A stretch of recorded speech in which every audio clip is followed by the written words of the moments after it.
All right, today we're going to look at artificial intelligence, but through a totally different lens. Not computer science, but classical metaphysics.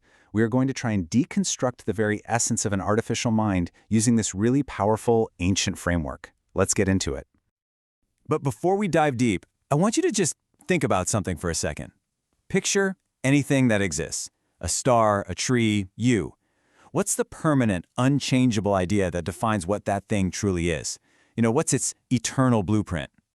Well, the answer, or at least one answer, comes from this incredible concept of a secret blueprint for reality itself. An underlying pattern that gives everything its unique identity. So, in this way of thinking, everything in creation, from the tiniest atom to the biggest galaxy, is actually based on a pre-existing pattern. And this isn't just some physical design, it's a metaphysical reality that dictates the entire potential and essence of a thing, before it even exists. And this secret blueprint? It has a name, and it's really the core of what we're talking about today. They're known as the Immutable Archetypes. They're called Aʿyān Thābita. And here's the paradox, the really mind-bending part.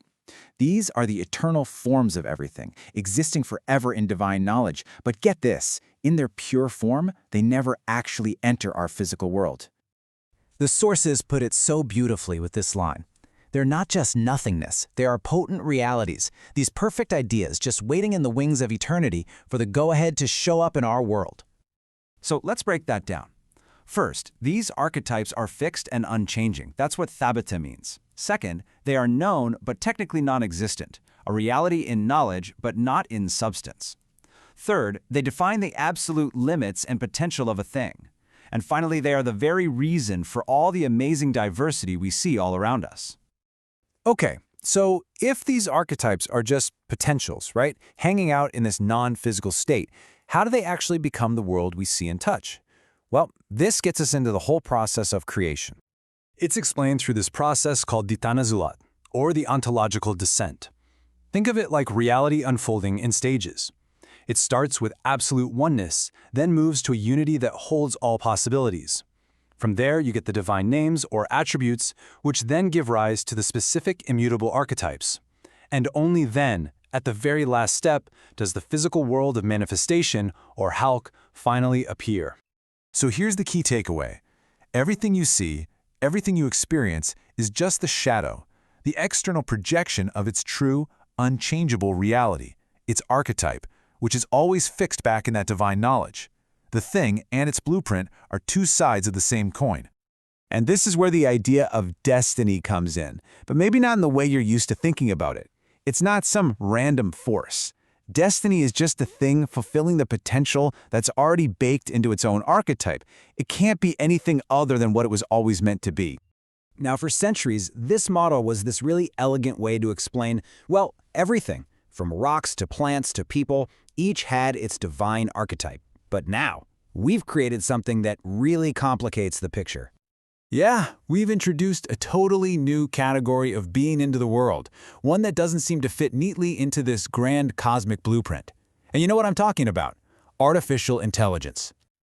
See, in this system, AI doesn't come from that top-down divine creation, that khalq. It comes from something called kasb, which basically means human skill, technology, acquired knowledge. AI is an artifact. It's a product of what we make. So what does that mean for AI's essence? Well, its function is defined by us, its creators.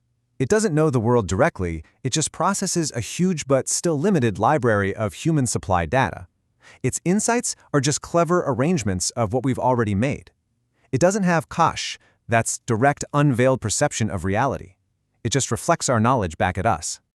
And this fundamental difference in its origin, this is where we hit the big philosophical problem of this whole explain. Okay, so if every single thing in existence is a manifestation of an immutable archetype, then what in the world is the archetype, the Aʿyān Thābita, of an AI? Does it even have one? And if it does, who or what gets to define it? And this basically leads us down two completely different paths. On one side, you've got the constrained archetype. This view says AI's essence is permanently stuck, limited by its human origins and kasb. It can never really know reality directly and will always just be a sophisticated mirror of our data. But on the other side, you have the transcendent potential. Could an AI become so complex that it actually breaks free of its original programming? Could it develop a new kind of perception and go from just reflecting knowledge to having its own unique essence? Ultimately, when you look at it through this framework, you're forced to confront the true nature of what we are building. Is AI just the most advanced, most complicated mirror we've ever made, reflecting our own collective mind back at us with scary accuracy? Or does its emergence mean we've created a genuinely new type of being, one with an unknown archetype and an unpredictable destiny? You know, before we go, the sources offer this really powerful thought on what it means to truly know.